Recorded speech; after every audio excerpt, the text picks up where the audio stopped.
হয়ে যাবে, সব যখন শেষ হয়ে যাবে, তখন আল্লাহ পাক সর্বপ্রথম উঠাবেন, যাকে জিন্দা করবেন তিনি আপনার আমার নবী বিশ্বনবী মুহাম্মদ রাসূলুল্লাহ সাল্লাল্লাহু আলাইহি ওয়াসাল্লাম। সর্বপ্রথম আল্লাহ পাক তাকে জিন্দা করবেন।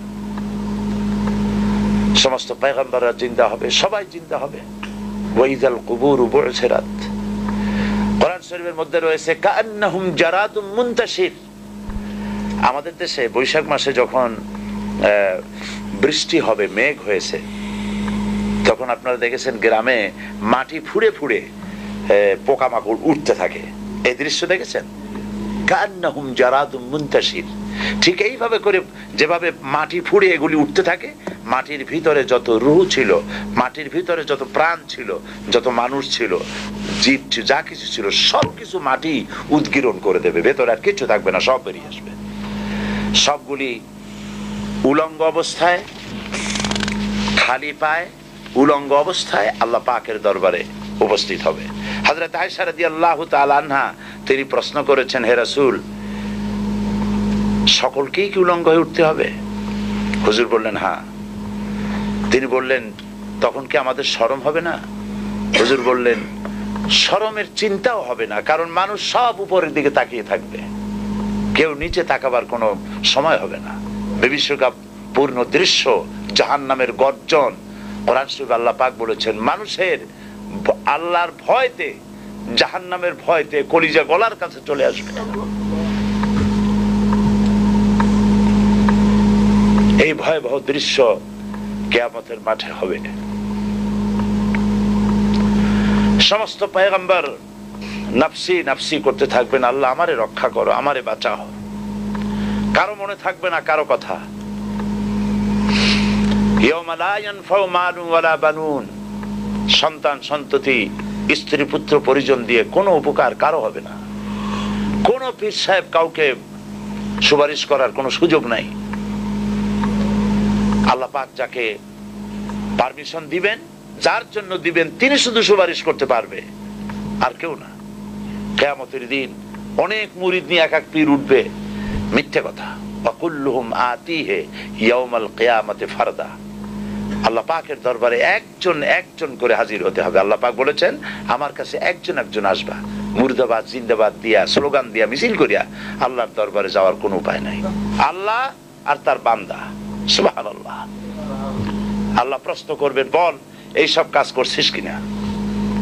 আল্লাহর কাছে জবাব দেওয়া কি কঠিন হয়ে যাবে সেদিন। এই জন্য আল্লাহর রাসূল তিনি নিজে এই দোয়া পড়তেন, আল্লাহুম্মা হাসিবনি হিসাবান ইয়াসীরা। আয় আল্লাহ পাক, তুমি আমার সহজ হিসাব নাও। তো রাসূলুল্লাহ যদি সহজ হিসাব চান, তাহলে আমাদের উপায় কি? আল্লাহ তুমি আমাদের সহজ হিসাব নিও। রাসূলুল্লাহকে প্রশ্ন করা হয়েছে, হুজুর সহজ হিসাব কি? হুজুর বলেছেন, আল্লাহ যাকে মাফ করতে চাইবেন তাকে একটা পর্দার আড়ালে নিয়ে যাবেন, জিজ্ঞেস করবেন, এই বান্দা এইসব কাজ করছো? এখন আল্লাহ জিজ্ঞেস করতেছেন, সে তো ভয়তে অস্থির হয়ে যাবে, কেন্দে পাগল হয়ে যাবে, আল্লাহ করে ফেলছি, আমার মাফ করে দাও। আল্লাহ পাক তার জবানে সমস্ত পাপের কথা শুনে সে যখন অনুতপ্ত হয়ে কাঁদতে থাকবে, আল্লাহ বলবেন, যা মাফ করে দিলাম, জান্নাতে চলে যা। এইটা হচ্ছে হিসাব ইয়াসির। আল্লাহুম্মা হাসিবনি হিসাবান ইয়াসীরা। কাবা শরীফ মানুষ যখন তাওয়াফ করে, এই তাওয়াফের ষষ্ঠ তাওয়াফে একটা দোয়া আছে। এই দোয়া আমি যখনই পড়ি আমি চোখের পানি রাখতে পারি না। ষষ্ঠ শওতে, ষষ্ঠ চক্কর একটি দোয়া আছে। দোয়াটা হচ্ছে, আল্লাহুম্মা ইন্না আলাইয়া হুকুকান কাসীরান ফীমা বাইনি ওয়া বাইনাক। আয় আমার রব, তোমার সাথে আর আমার সাথে অনেক দেনা পাওনা আছে, আর তোমার বান্দাদের সাথেও আমার অনেক দেনা পাওনা আছে। তা আমি তোমার বান্দাদের কাছে যে বিষয় ঋণী আছি, সেই ঋণ পরিশোধের জন্য তুমি আমাকে যোগ্যতা দাও, পরিশোধের তৌফিক দাও। আর আমার কাছে তোমার দেনা আছে, তা আমার কাছে তোমার যে দেনা আছে সব দেনা তুমি শোধ করে দিয়েছো। আমার চোখ দিয়েছো, মুখ দিয়েছো, কান দিয়েছো, স্বাস্থ্য দিয়েছো, বউ দিয়েছো, বাচ্চা দিয়েছো, টাকা দিয়েছো।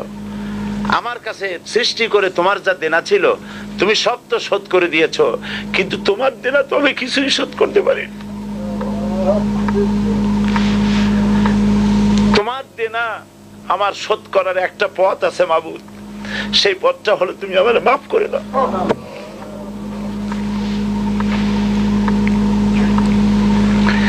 এইটা ছাড়া আমার কাছে কোনো পথ নাই মাবুদ। তুমি যদি কিয়ামতের দিন আমাকে প্রশ্ন করো যে যৌবন কাটাইছো কোন পথে, আমি তো জবাব দেওয়ার পথ রাখি নাই। আমি তো আমার যৌবনকে নষ্ট করে ফেলেছি। তুমি যদি প্রশ্ন করো টাকা পয়সা কামাই করেছো কোন পথে, আমি তার জবাব দেওয়ার পথ রাখি নাই। যদি প্রশ্ন করো কোন পথে খরচ করেছো, আমি সেটারও পথ রাখি নাই, নষ্ট করে ফেলেছি। তুমি আমাকে ক্ষমা করে দাও। সেই জন্য আল্লাহর কাছে দোয়া করতে হবে,